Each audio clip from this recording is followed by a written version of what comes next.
बहुत समय पहले देवपुर नाम का एक छोटा सा गांव था। गांव के लोग बहुत सरल और मेहनती थे। उसी गांव में 3 पंडित रहते थे, पंडित हरिराम, पंडित घनश्याम और पंडित शिवानंद। तीनों पंडित पढ़े लिखे थे और शास्त्रों का ज्ञान भी रखते थे। गांव के लोग उन्हें पूजा पाठ के लिए बुलाते थे और दान दक्षिणा भी देते थे। लेकिन एक समस्या थी, तीनों पंडितों के मन में बहुत लालच था। हरिराम अक्सर कहता था, हम इतने विद्वान हैं, फिर भी हमारे पास धन नहीं है। देखो गांव के व्यापारी कितने अमीर हैं। घनश्याम भी उसकी बात से सहमत होता और कहता, सच कहा। अगर हमारे पास भी बहुत धन होता तो लोग हमें और ज्यादा सम्मान देते। तीसरा पंडित शिवानंद थोड़ा चालाक था। वह धीरे से बोला, मैंने सुना है कि गांव से दूर जंगल में एक पुराना मंदिर है।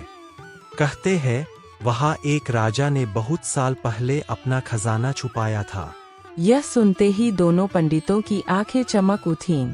हरिराम उत्साह से बोला, अगर हमें वह खजाना मिल जाए तो हमारी जिंदगी बदल जाएगी। हाँ, फिर हमें किसी के सामने हाथ नहीं फैलाना पड़ेगा।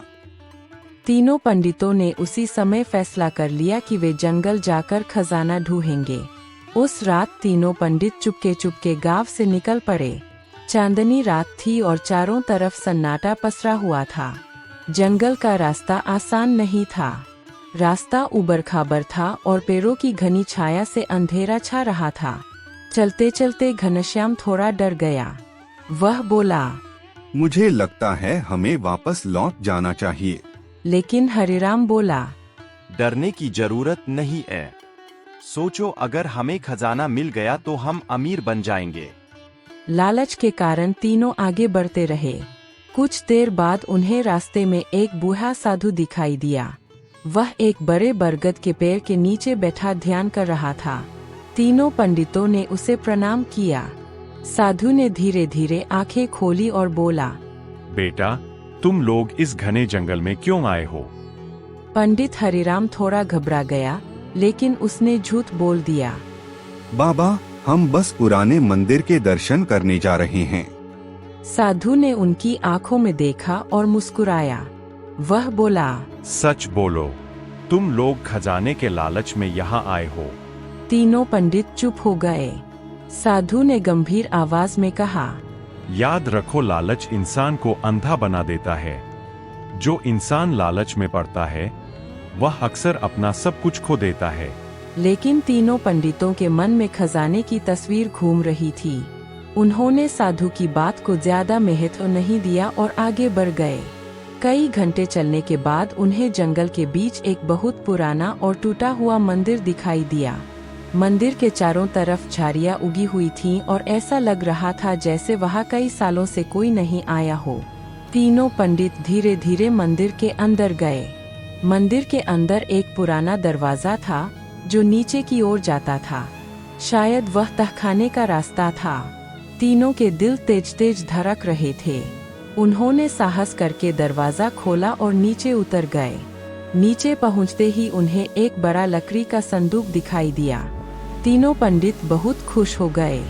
हरिराम बोला, मुझे तो लगता है कि यही वह खजाना है। उन्होंने संदूक खोला। अंदर सोने के सिक्के और कुछ गहने रखे हुए थे, लेकिन उन सब के ऊपर एक पुराना कागज भी रखा था। शिवानंद ने वह कागज उठाया और पढ़ना शुरू किया। यह खजाना उस इंसान के लिए है जो मेहनत और ईमानदारी से जीवन जीता हो। अगर कोई इसे लालच में लेकर जाएगा तो वह कभी सच्ची खुशी नहीं पा सकेगा। तीनों पंडित कुछ देर तक चुप रहे।